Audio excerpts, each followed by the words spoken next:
Je krásne májové ráno, tu v Tatranskej Štrbe spievajú vtáčiky, tráva je zelená, kvety kvitnú a hore. Predpovede počasia na dnes hovoria o snežení a o silnom vetre, zatiaľ sa nič také nedeje. Vo výške okolo 1700 až 1800 metrov je úplné mlieko, v praxi to znamená veľmi sťaženú, ak nie nemožnú orientáciu. Asi mi neuveríte, ale momentálne stojím pri jednom z tatranských plies. No, to máme pekný výhľad, ak sa nemýlim, tam by mal byť Gerlach.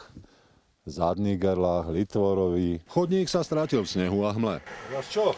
Snehové polia. Tie sú teraz hlavne zo severu a sú naozaj nebezpečné. Hej!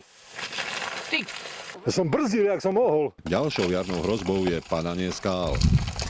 Inak bolo všetko priam dokonalé. Úplne ticho.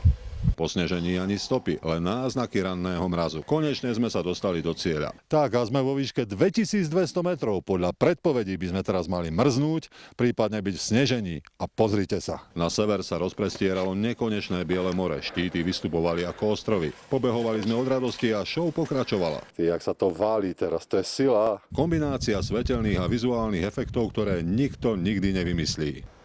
Ani zrýchľovať netreba.